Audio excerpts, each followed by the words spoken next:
L'univers est l'ensemble de tout ce qui existe, régi par un certain nombre de lois.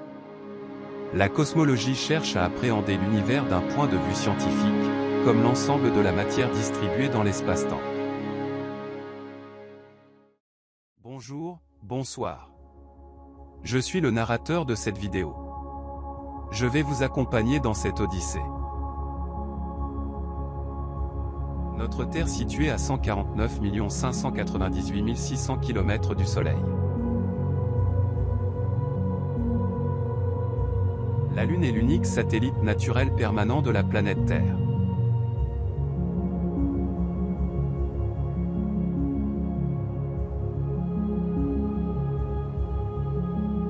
Mars, planète de la fascination. Notre avenir est peut-être sur celle-ci.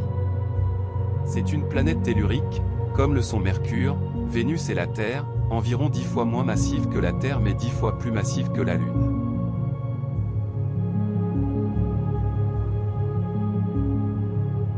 Le Soleil est l'étoile du système solaire. Dans la classification astronomique, c'est une étoile de type naine jaune. Le Soleil orbite autour du centre galactique en 225 à 250 millions d'années, années galactiques. Autour de lui gravite la Terre, à la vitesse de 30 km par seconde.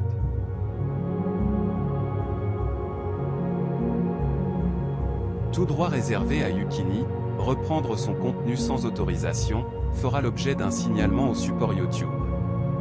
Ici nous observons une supernova, à l'intérieur d'une galaxie. Une supernova est l'ensemble des phénomènes qui résultent de l'implosion d'une étoile en fin de vie, notamment une gigantesque explosion qui s'accompagne d'une augmentation brève mais fantastiquement grande de sa luminosité. Vue depuis la Terre, une supernova apparaît donc souvent comme une étoile Nouvel-Éa, alors qu'elle correspond en réalité à la disparition d'une étoile. Un pulsar est un objet astronomique produisant un signal périodique allant de l'ordre de la milliseconde à quelques dizaines de secondes. Dans 4 milliards d'années, notre galaxie entrera en collision avec notre grande spirale voisine, Andromède.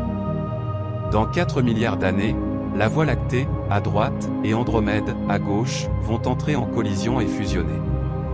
Attirées par la gravité, les deux galaxies se foncent dessus à une vitesse de 402 000 km/h. Les galaxies telles que nous les connaissons n'y survivront pas.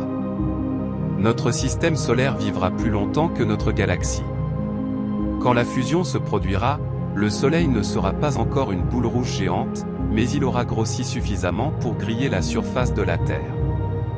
Les formes de vie qui y vivront encore auront le droit à un spectacle cosmique particulièrement remarquable. De nos jours, Andromède se trouve à environ 2,5 millions d'années-lumière de la Voie lactée. Attirées par la gravité, les deux galaxies se foncent dessus à une vitesse de 402 000 km/h. Même à une telle vitesse, il faudra 4 milliards d'années pour qu'elles se rencontrent. Yukini et Raoul, espèrent que la vidéo vous a plu, d'autres arriveront par la suite. Ce sont des projets amateurs, réalisés avec les moyens du bord, mais faits avec une passion qui dépasse l'entendement. Nous vous remercions d'avoir visionné, à plus tard dans l'univers interstellaire.